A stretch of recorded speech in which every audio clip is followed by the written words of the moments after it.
The sun beat down on the ochre earth, baking the air until it shimmered like a heat-induced mirage.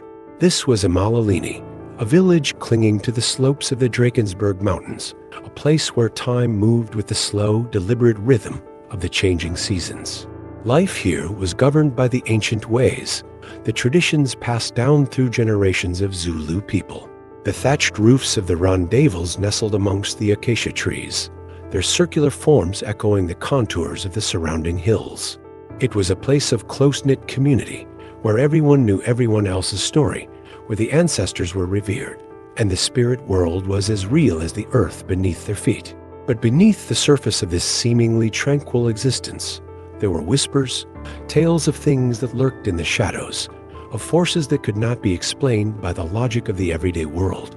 These whispers spoke of the Tokoloshe, a creature of darkness, a mischievous and malevolent spirit that preyed on the vulnerable. Zola was a child of this land, her spirit as untamed as the wind that swept across the veldt. She was different from the other girls in the village, her eyes holding a depth that belied her young age. She had a quiet intensity about her, a deep connection to the natural world that set her apart. While others gathered at the river to wash clothes and gossip, Zola would wander in the veldt, listening to the rustling of the grass, the songs of the birds, and the whispers of the wind.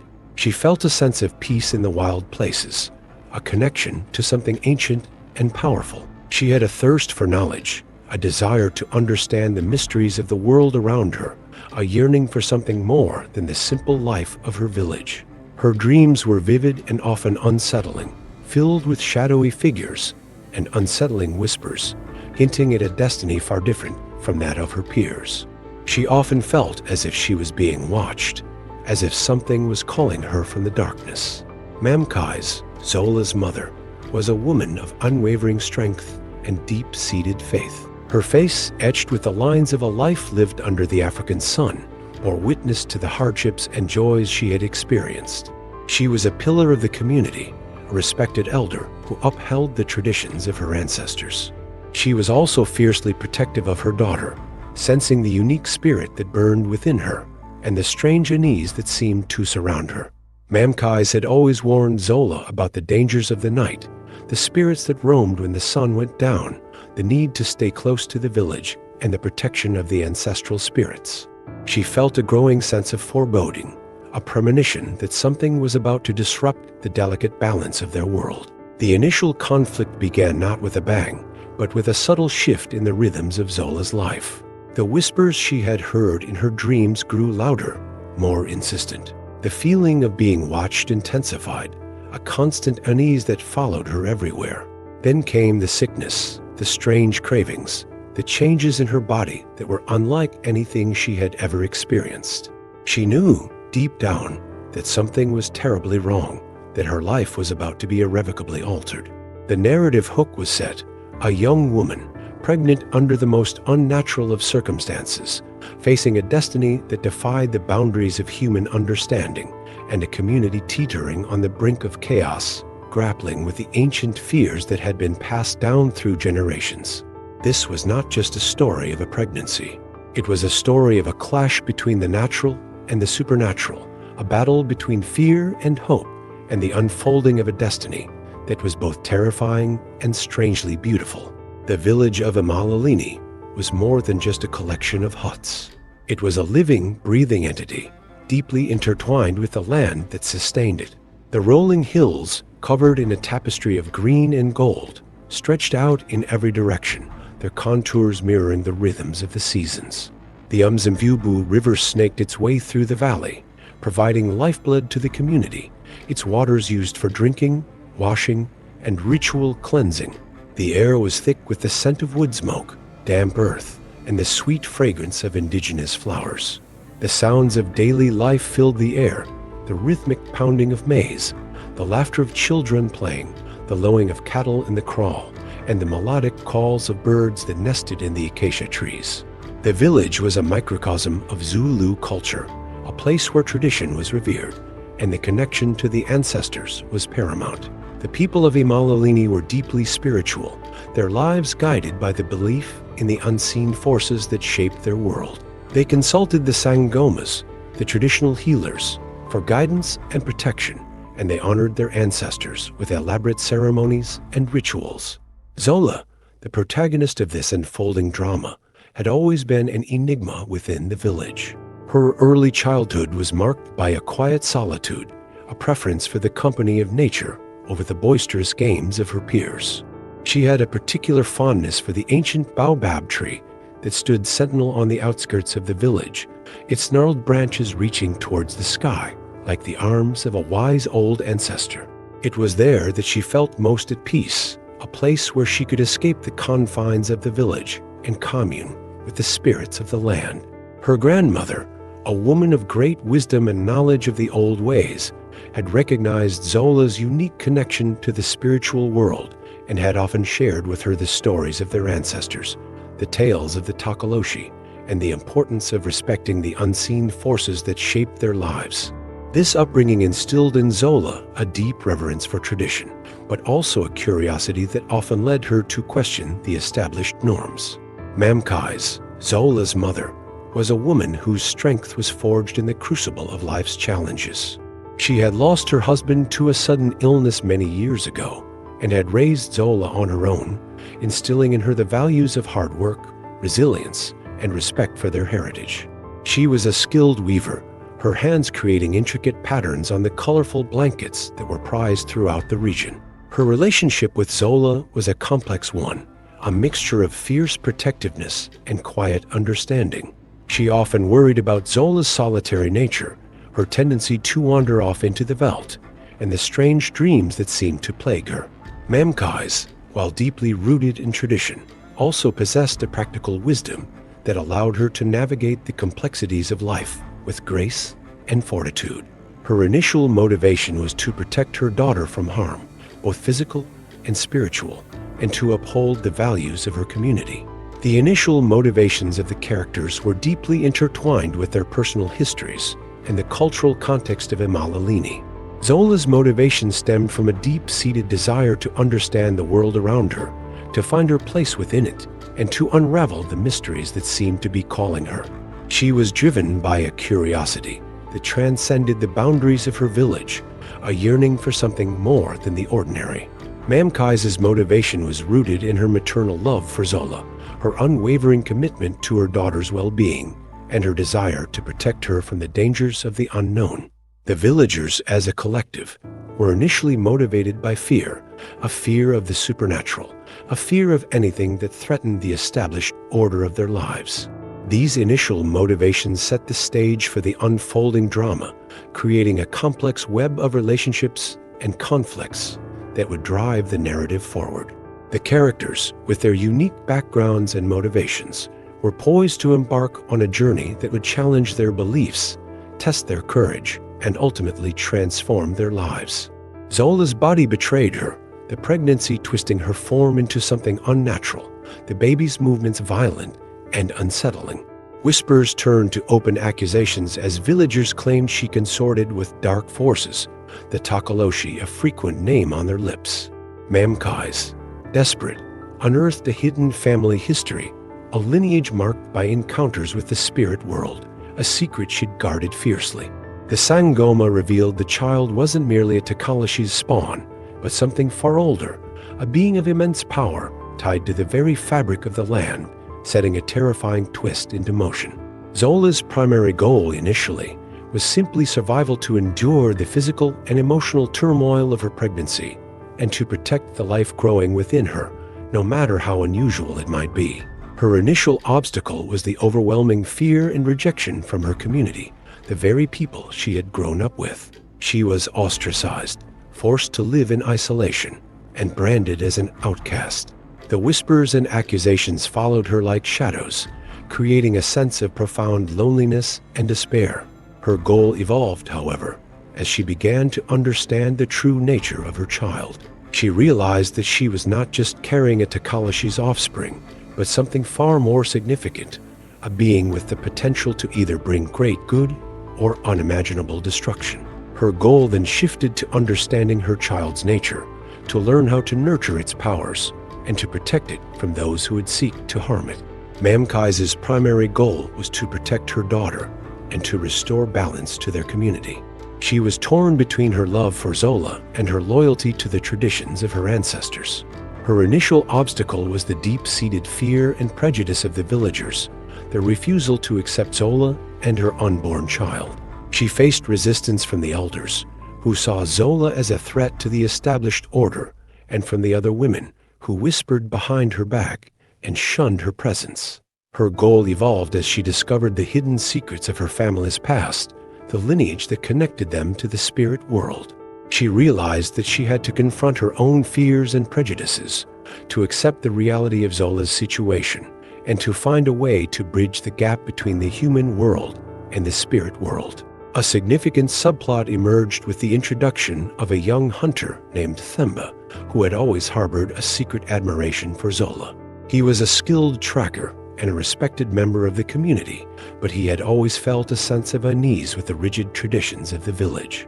He saw Zola's isolation as unjust and felt compelled to offer her his support. His initial goal was to protect Zola from the judgment of the village, to provide her with food and comfort, and to offer her a sense of companionship.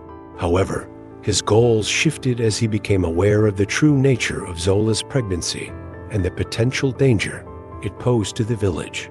He was torn between his loyalty to his community and his growing feelings for Zola, creating a complex internal conflict that added another layer of tension to the narrative. The dynamics between the characters became increasingly complex as the plot unfolded. Zola and Mamkais, despite their shared love and concern, found themselves at odds with each other, their different perspectives on the situation creating friction and tension. The villagers, divided by fear and prejudice, formed factions, some advocating for the destruction of Zola and her child, others calling for compassion and understanding. Themba, caught in the middle, became a mediator, trying to bridge the gap between the different factions and to protect Zola from harm. The initial obstacles, the fear of the unknown, the rejection of the community, and the internal conflicts of the characters created a volatile situation that propelled the plot forward, setting the stage for the dramatic events that were yet to come. The relationships between the characters, their conflicting goals, and the unfolding subplots all contributed to the richness and complexity of the narrative, drawing the audience deeper into the world of Immolalini and the extraordinary story of Zola and her child. The inciting incident that shattered the fragile peace of Immolalini was not a sudden cataclysm, but a gradual escalation of unsettling events, culminating in a terrifying display of the supernatural. It began with the increasingly erratic behavior of Zola's unborn child, its movements becoming more forceful, more violent, as if it was struggling to break free from its confines. The villagers, already on edge, witnessed strange phenomena, objects moving on their own, whispers carried on the wind, and shadows that seemed to writhe and dance in the moonlight. These events, dismissed at first as mere superstition, became increasingly difficult to ignore, creating a palpable sense of fear and unease throughout the village. The routine of daily life was disrupted, the laughter of children replaced by anxious whispers, the rhythmic pounding of maize punctuated by moments of eerie silence. The turning point came during a traditional ceremony intended to appease the ancestors and ward off evil spirits. As the Sangomas chanted and danced around the sacred fire, a powerful gust of wind swept through the village, extinguishing the flames and scattering the embers. The air grew cold, and the ground beneath their feet trembled. From the darkness, a low growl emanated, a sound that seemed to come from the very depths of the earth. Then, a figure emerged from the shadows, a small, hairy creature with glowing red eyes, the very embodiment of the Tokoloshe. The villagers, paralyzed by fear, watched as the creature circled the village, its presence a terrifying manifestation of their deepest fears. This event, witnessed by the entire community, shattered any remaining doubts about the supernatural nature of Zola's pregnancy and confirmed the presence of a dark force that threatened their very existence. This event acted as a catalyst, forcing the characters to take decisive action. Zola, witnessing the terror of the villagers and the manifestation of the creature she had carried within her, felt a surge of protectiveness towards her unborn child. She realized that she could no longer remain passive, that she had to take control of her destiny and find a way to protect her child from the forces that sought to harm it. Her motivation shifted from survival to active engagement, a desire to understand her child's nature and to harness its power for good. Mamkais, witnessing the chaos that had engulfed her village, felt a renewed sense of responsibility. She realized that she could no longer rely on the traditional ways, that she had to delve deeper into her family's history to uncover the secrets that might hold the key to understanding the situation. Her motivation shifted from protecting her daughter to protecting her entire community, a desire to restore balance to their world. Themba, witnessing the manifestation of the Tokoloshe, felt a surge of both fear and determination. He understood the gravity of the situation, the potential for destruction that the creature represented. His motivation shifted from simply supporting Zola to actively participating in the fight against the darkness that had descended upon their village. He felt compelled to use his skills as a hunter and tracker to protect the community and to find a way to contain the threat. The inciting incident, therefore, was not just a terrifying event, but a call to action, a catalyst that propelled the characters forward, forcing them to confront their fears, to challenge their beliefs, and to embark on a journey that would ultimately determine the fate of Imalalini and the extraordinary child that was about to be born. The status quo had been shattered, and the main conflict had begun.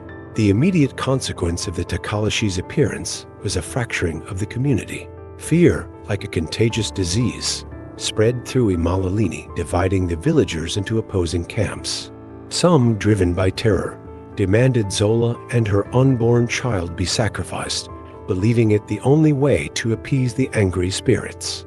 Others, swayed by Mamkai's unwavering faith and Themba's quiet strength, argued for a more measured approach, seeking to understand the nature of the child and find a way to control its powers.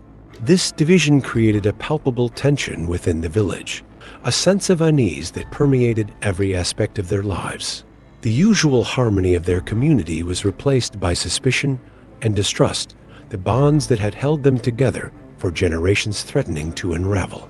Zola, now fully aware of the danger she posed to her community, retreated further into herself, seeking solace in the solitude of the veldt. She began to experience vivid dreams, visions of a world beyond the familiar, a realm of spirits and ancient beings. These dreams were not just unsettling, but also informative, revealing glimpses of her child's true nature and the role it was destined to play in the balance between the human and spirit worlds. She began to understand that her pregnancy was not just a curse, but a destiny, a path that she was meant to walk. This newfound understanding empowered her, fueling her determination to protect her child and to fulfill her purpose, whatever it might be. Mamkais, spurred by the escalating crisis, embarked on a journey to uncover the secrets of her family's past. She sought out the oldest members of her lineage, the keepers of ancient knowledge, traveling to remote villages and secluded caves, seeking answers to the questions that plagued her. She discovered a hidden history of encounters with the spirit world, a lineage marked by individuals who had possessed the ability to communicate with the ancestors and to harness the power of the unseen forces. This knowledge gave her a new perspective on Zola's situation, revealing that her daughter was not just a victim, but a descendant of a powerful line, a lineage that held the key to understanding the child's true nature. Themba, torn between his loyalty to his community and his growing feelings for Zola, found himself increasingly isolated. He refused to participate in the calls for Zola's sacrifice, choosing instead to offer her his protection and support. He began to spend more time with her, sharing stories of his hunts and his knowledge of the land, and listening to her dreams and visions. Their relationship deepened, their bond strengthened by their shared isolation and their mutual understanding of the challenges they faced. He became her confidant, her protector, and her closest ally, a source of strength and support in the face of the growing darkness. A new subplot emerged with the introduction of a rival Sangoma named Zinzi, a woman driven by ambition and a thirst for power. Zinzi, envious of Gogo no Muse's influence, saw Zola's situation as an opportunity to seize control of the village. She spread rumors and misinformation, fueling the villagers' fears and manipulating them to her own ends. She claimed that Zola's child was a creature of pure evil, a threat to the very existence of their world, and that she alone possessed the power to destroy it. Her actions created further divisions within the community, adding another layer of complexity to the already volatile situation. The rising action was marked by a series of escalating events, each more challenging than the last. The consequences of the Tokoloshe's appearance had fractured the community, forcing the characters to confront their fears and to make difficult choices. The introduction of new challenges such as Zinzi's manipulations and the deepening divisions within the village further complicated the situation, raising the stakes and increasing the tension. The characters' motivations evolved as they grappled with these challenges, their goals becoming more clearly defined and their resolve strengthened. The narrative was gaining momentum, building towards a climax that would test the characters' courage, their loyalty, and their ability to overcome the forces that threatened to consume them. The escalating conflict between those who sought to protect Zola and her child and those who demanded their destruction reached a fever pitch. Zinzi, using her influence and manipulative tactics, gained a growing following, turning the villagers against Mamkais and Themba, portraying them as traitors to their community. The village was no longer just divided. It was on the brink of civil war, with families turning against each other and old friendships shattered by suspicion and fear. The stakes were raised as Zinzi began to organize a group of warriors, preparing to storm Zola's isolated hut and take the child by force. The tension in the air was palpable, the threat of violence hanging heavy over the village like a dark cloud. Zola's dreams became more intense, more vivid, revealing more details about her child's true nature and the immense power it possessed. She began to understand that her child was not just a being of this world, but a bridge between the human and spirit realms, a creature of immense potential for both good and evil. She also discovered that her child was not alone, that it was connected to other ancient beings, spirits of the land that had been dormant for centuries. These revelations brought both fear and hope, a sense of the immense responsibility that rested on her shoulders. She realized that she had to find a way to control her child's powers, to guide it towards the light, and to protect it from those who would seek to exploit it. Mamkai's journey into her family's past led her to a hidden cave, a place of ancient power where her ancestors had performed their rituals. She discovered a series of cryptic symbols and writings that revealed the true nature of the Tokoloshe and its connection to the spirit world. She learned that the Tokoloshe was not just a malevolent entity, but a force of nature, a being that represented the dark side of the spirit world. She also discovered a way to control its power, a ritual that required a sacrifice, but not the sacrifice of her daughter or her child. The dilemma she faced was immense. Could she perform the ritual without endangering herself or her loved ones? And could she trust the knowledge she had gained? Themba, caught in the middle of the escalating conflict, found himself facing a difficult choice. He had pledged his loyalty to Zola and her child, but he also felt a responsibility to his community. He was torn between his love for Zola and his desire to protect the village from the impending violence. He began to train the young men of the village, preparing them for the inevitable confrontation with Zinzi and her followers. He was determined to protect the innocent, to prevent the bloodshed that seemed unavoidable, but he also knew that he could not stand idly by while Zola and her child were threatened. His internal conflict deepened, his loyalty tested by the escalating stakes. A subplot involving the village elders emerged as they began to question their own beliefs and their own understanding of the world. They had always relied on the traditions of their ancestors, but the events that were unfolding challenged everything they had ever known. They began to seek guidance from Gogo no Musa, the wise Sangoma, hoping to find a way to restore balance to their community and to understand the true nature of Zola's child. They realized that they had become too rigid in their thinking, too afraid of the unknown, and that they had to open their minds to new possibilities. Their internal struggle mirrored the larger conflict within the village, highlighting the challenges of adapting to change and embracing the unknown. The rising action reached a point of critical tension as the characters faced increasingly difficult choices and the stakes continued to rise. The escalating conflict between the opposing factions, the deepening subplots, and the internal dilemmas of the characters created a sense of urgency and anticipation. The narrative was building towards a climax that would test the characters' courage, their loyalty, and their ability to overcome the forces that threatened to consume them. The stage was set for a confrontation that would determine the fate of Imalalini and the extraordinary child that was about to be born. The approach to the climax was marked by a series of pivotal moments that dramatically altered the course of the narrative.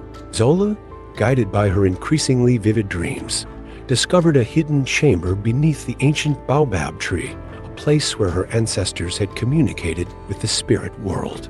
Within this chamber, she found an ancient artifact, a stone imbued with immense power, capable of controlling the Tokoloshe and its influence. This discovery was a major turning point, giving Zola a tangible means of protecting her child and her community. She realized that her destiny was not just to bear this extraordinary child, but to become its protector, to wield the power of the artifact, and to guide her child towards the light.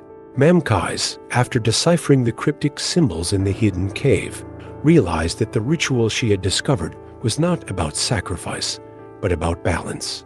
It required a deep connection to the spirit world, a willingness to embrace the darkness, as well as the light, and a selfless act of courage. She understood that she was the only one who could perform the ritual, and that her success would determine the fate of her daughter, her child, and her entire community. This realization transformed her from a protector into a warrior, a woman willing to risk everything to save those she loved. She began to prepare herself for the ritual, gathering the necessary elements and strengthening her connection to the ancestors. Themba, witnessing the escalating violence and the growing influence of Zinzi, made a decision that would alter his destiny. He realized that he could no longer remain neutral, that he had to choose a side. He gathered the young men of the village, those who had not been swayed by Zinzi's lies, and he revealed the truth about Zola's child and the threat that Zinzi posed to their community. He rallied them to his cause, transforming them from frightened villagers into a force of resistance, a group of warriors ready to fight for their beliefs and for the future of their village. This act of courage solidified his role as a leader, a protector of the innocent, and a powerful ally to Zola and Mamkais. Zinzi, sensing that her control over the village was slipping, launched a full-scale attack on Zola's isolated hut. She led her followers, armed with spears and torches, determined to seize the child and to destroy it. This act of aggression was a major turning point, forcing the characters into a direct confrontation, setting the stage for the final battle. The tension reached a fever pitch as the opposing forces clashed, the fate of Imalalini hanging in the balance. The violence was intense, the battle a chaotic mix of fear, anger, and desperation. The subplot involving the village elders also reached a turning point as they finally decided to take a stand. They recognized that they had been blinded by fear and tradition, that they had failed to see the true nature of Zola and her child. They joined forces with Gogo no Musa, seeking her guidance and wisdom, and they pledged their support to Zola and Mamkais. This act of unity strengthened the resistance, providing them with the spiritual guidance and the moral authority they needed to face the challenges ahead. The rising action culminated in these pivotal moments, each event bringing the characters closer to the climax of the story. Zola's discovery of the artifact, Mamkais' preparation for the ritual, Themba's transformation into a leader, and Zinzi's attack on Zola's hut all contributed to the escalating tension and the growing sense of urgency. The characters had been transformed by their experiences, their goals more clearly defined, their resolve strengthened. The stage was set for the final confrontation, a battle that would determine the fate of Imalalini and the extraordinary child that was about to be born. The narrative was building towards a crescendo, the climax imminent, the fate of the characters hanging in the balance. The build-up to the climax was characterized by a period of intense preparation, both physical and spiritual. Zola, having discovered the ancient artifact, began to practice using its power, learning to control its energy and to channel it towards protecting her child. She spent hours in the hidden chamber beneath the baobab tree, meditating and connecting with the spirits of her ancestors, seeking their guidance and support. She understood that her success depended not only on the power of the artifact, but also on her own inner strength and her unwavering belief in her destiny. The artifact, a smooth, dark stone that pulsed with an inner light, became an extension of herself, a symbol of her growing power and her determination to protect her child. Mamkais, having deciphered the secrets of the ritual, began to gather the necessary elements, preparing herself for the dangerous task ahead. She collected herbs and roots from the veldt, each one imbued with specific spiritual properties. She sought the counsel of Gogo no Musa, seeking her blessing and her guidance, and she spent hours in prayer, connecting with the ancestors and seeking their protection. She understood that the ritual was not just a physical act, but a spiritual journey, a test of her faith and her courage. She prepared herself mentally and emotionally, ready to face whatever challenges lay ahead. Themba, having rallied the young men of the village, began to train them for the inevitable confrontation with Zinzi and her followers. He taught them how to fight with spears and shields, how to move as a unit, and how to protect each other. He also instilled in them a sense of purpose, reminding them that they were not just fighting for themselves, but for the future of their community. He became their leader, their mentor, and their inspiration, guiding them with courage and determination. He understood that their success depended not only on their physical strength, but also on their unity and their unwavering belief in their cause. A series of minor confrontations occurred as Zinzi's followers attempted to infiltrate the village and disrupt the preparations. These confrontations served as a foreshadowing of the major battle to come, testing the strength and resolve of both sides. Themba and his warriors managed to repel the attacks, but not without losses. These minor victories boosted their morale, but also served as a reminder of the dangers they faced. Zinzi, enraged by her failures, grew more desperate, her actions becoming more reckless and unpredictable. She began to use increasingly dangerous tactics, employing dark magic and manipulating the villagers with fear and intimidation. A significant character alliance was formed as the village elders, having recognized their mistakes, joined forces with Gogo no Musa, offering her their support and their wisdom. They realized that they could no longer remain passive, that they had to actively participate in the fight against the darkness. They used their influence to rally the remaining villagers, urging them to stand together and to fight for their community.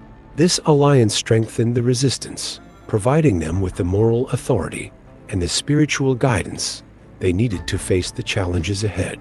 The build-up to the climax was a period of intense preparation, minor confrontations, and the formation of crucial alliances. Zola, Mamkais, and Themba were all preparing for the final battle, each in their own way, drawing on their inner strength and their unwavering belief in their cause. The stage was set for the major resolutions, the final confrontation that would determine the fate of Imalalini and the extraordinary child that was about to be born. The narrative was building towards a crescendo, the tension palpable, the anticipation high. The minor plot resolutions, the foreshadowing of the major conflict, and the character alliances all contributed to the mounting sense of urgency and the impending climax. The final build-up to the climax was marked by a series of intense challenges that tested the characters' resolve and brought them to the brink of despair. Zola, despite her growing control over the artifact, faced a new obstacle, her own fear. The closer she got to the moment of confrontation, the more she doubted her ability to wield the artifact's power and to protect her child. She began to question her destiny, wondering if she was truly capable of fulfilling the role that had been thrust upon her. This internal struggle created a sense of vulnerability, adding an emotional layer to the physical challenges she faced.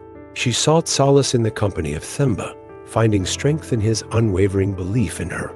Mamkais, as she prepared for the ritual, faced her own final challenge, the need to confront her own past. She had to reconcile her love for her daughter with her loyalty to her ancestors, her desire to protect her community with her fear of the unknown. She spent a night in deep meditation, seeking guidance from the spirits of her lineage, asking for their blessing and their protection. This internal journey brought her a sense of peace and clarity, strengthening her resolve and preparing her for the dangerous task ahead. She understood that the ritual was not just about controlling the Tokoloshe, but about healing the wounds of her past and restoring balance to her world. Themba, having trained his warriors, faced the difficult task of preparing them for the inevitable losses. He knew that the confrontation with Zinzi and her followers would be brutal, that many of them would be injured, and some would not survive. He spoke to them of courage, of loyalty, and of the importance of fighting for what they believed in. He instilled in them a sense of purpose, reminding them that they were not just fighting for themselves, but for the future of their community.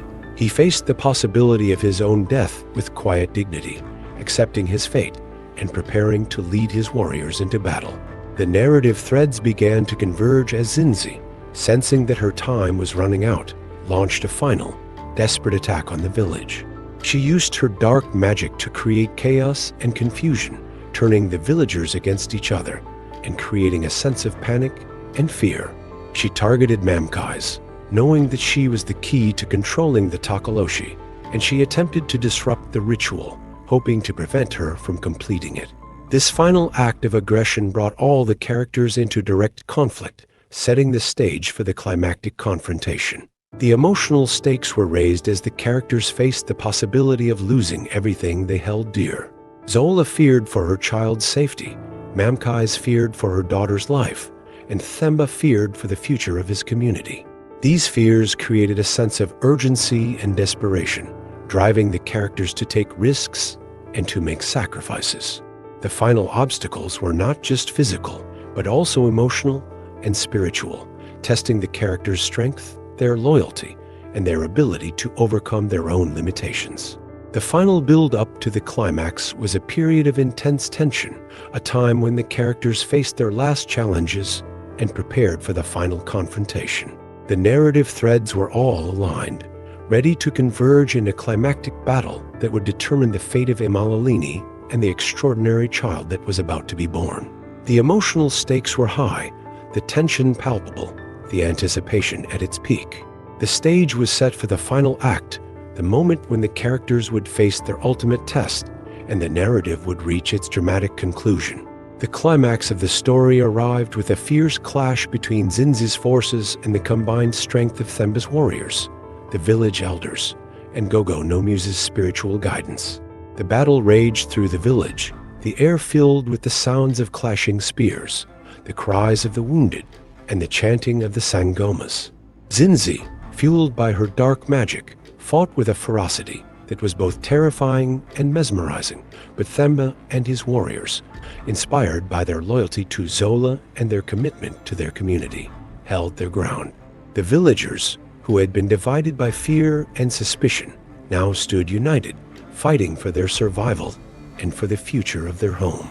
The physical confrontation was intense, but the real battle was being waged on a spiritual plane as Mamkais prepared to perform the ancient ritual that would determine the fate of the Tokoloshe and the extraordinary child. As the battle raged, Mamkais entered the hidden chamber beneath the baobab tree, her heart filled with a mixture of fear and determination. She began the ritual, her voice resonating with power as she chanted the ancient words. She connected with the spirits of her ancestors, drawing on their strength and their wisdom. The chamber pulsed with energy, the air crackling with unseen forces. The ritual was not just a physical act, but a spiritual journey, a test of her faith and her courage. She faced her own demons, confronting the fears and the doubts that had plagued her for so long. In that moment, she transformed from a protector into a conduit of spiritual power, her body a vessel for the forces that were about to be unleashed. Zola, witnessing the chaos that had engulfed her village, knew that she could no longer remain passive. She took the ancient artifact in her hand, feeling its power surge through her veins. She stepped out of her hut, her eyes glowing with an inner light, her body radiating an aura of strength and determination. She faced Zinzi, her voice clear and powerful, and she challenged her to a final confrontation. The two women clashed, their powers battling for dominance, the fate of the village hanging in the balance. The battle was not just physical, but also spiritual, a clash between the forces of light and darkness, a battle for the soul of Imalalini. The subplots all converged as the climax reached its peak. The village elders, having recognized their mistakes, stepped forward, their voices resonating with authority, urging the villagers to unite and to fight for their community. They revealed the truth about Zinzi's lies, exposing her manipulation and her thirst for power. The villagers, inspired by their courage, rallied behind Themba and his warriors, turning the tide of the battle. Gogo no Musa, with her spiritual guidance, supported Mamkai's, strengthening her connection to the ancestors and ensuring the success of the ritual. The subplots, which had been woven throughout the narrative, now came together, each contributing to the resolution of the main conflict. The resolution of the main conflict came with the successful completion of Mamkai's ritual. The Tokoloshe, its power contained by the artifact and the spiritual energy of the ritual, was banished from the village, its malevolent influence removed from their lives.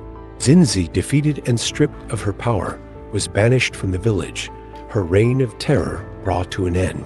Zola, empowered by her connection to the artifact and her unwavering belief in her destiny, became a protector of her community, a guardian of the balance between the human and spirit worlds. Thematic closure was achieved as the villagers learned the importance of unity, of compassion, and of embracing the unknown.